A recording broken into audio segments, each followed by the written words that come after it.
Retour d'image présente l'audiodescription interprétée à une seule voix. Marie Diagne, auteure, interprète et réalisatrice de la version audio décrite Le cinéma parle. Kevin Feldel, ingénieur du son chez AGM Factory. Une lande se perd sous un ciel voilé. Une fillette, coiffée d'un béguin de laine, nouée en écharpe, pèlerine sur les épaules, pose un regard grave devant elle. Elle ouvre légèrement les bras, doucement tourne sur elle-même, élève les yeux vers les cieux. Un léger sourire fleurit sur ses lèvres. Elle tourne l'enfant. Elle tourne dans la lumière blanche et froide de l'hiver. Au bout de la lande, au-delà de la falaise, l'immensité de la mer. Elle repose grisée dans la végétation, les bras en croix, le regard haut. Très haut dans le gris, des nuages, un oiseau de mer. Fleur de tonnerre. Qu'est-ce que c'est que cette voix qui interprète le texte de la version audio décrite? Ou plutôt, quelle est sa place?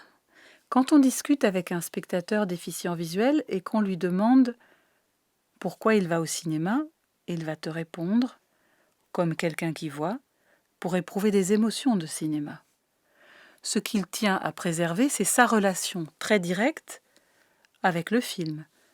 Ce qu'il souhaite, c'est qu'il n'y ait pas d'intermédiaire entre lui et le film. C'est qu'il n'y ait pas de parasite entre lui et le film. Donc la petite voix, elle est en retrait du côté du spectateur. Dans la pénombre d'une mansarde, agitée, Hélène en chemise de nuit jette un œil par le vasistas, pleine lune.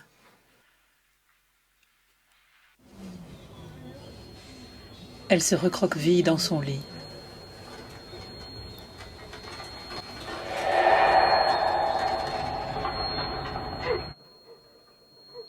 Elle se bouche les oreilles. Dans l'entrouvert d'une porte, Hélène s'avance. L'œil aux aguets, elle pousse la porte, pénètre dans la pièce, le sourcil froncé. Pardon, on recommence. Quand je change de séquence, je vais changer d'ambiance sonore. Dans la plus grande partie des cas, cela s'entend, un changement de séquence. Cela se perçoit. Un spectateur déficient visuel, il entend ce changement de plan sonore. Sortez immédiatement de ce couvent! Sous la ramure agitée par le vent, 2 gendarmes débouchent à cheval sur une sente forestière. Je préfère que tu montes un tout petit peu plus la voix et que tu baisses un petit peu moins le film. Au nom de Jésus. D'accord, ok. Parce qu'on l'entend très fort. Sortez immédiatement de ce couvent! Le son du film est le maître étalon de la version audio décrite. Tu es dans le film, tu as une relation frontale avec lui. Écoute-le bien et il te dira lorsqu'il changera de séquence. Tu vas le percevoir. Je n'ai pas besoin de te faire ding ding, nous changeons de séquence. Je te le signale parce que nous changeons de voix.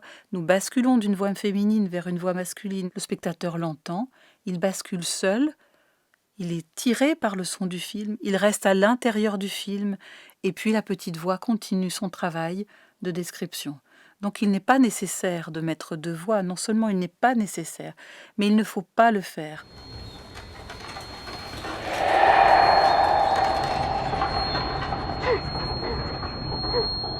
Elle se bouche les oreilles. Dans l'entrouvert d'une porte, Hélène s'avance.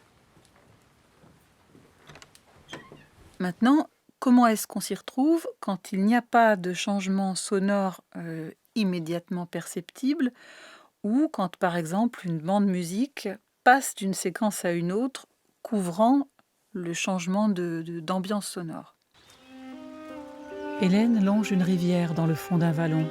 Une force en moi me poussait sur les chemins, en quête de malheureux que je devais aider à passer de l'autre côté. La ruelle d'un village. J'étais la donneuse de mort. Puis j'ai vu cette maison. Elle s'approche d'une fenêtre. Quand on change de séquence, on change de lieu.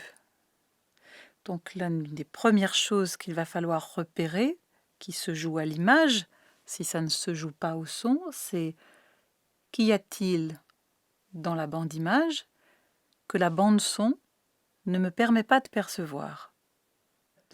Tu démarres en plan serré sur un coin de table. Tu peux pas te dire dans la cuisine.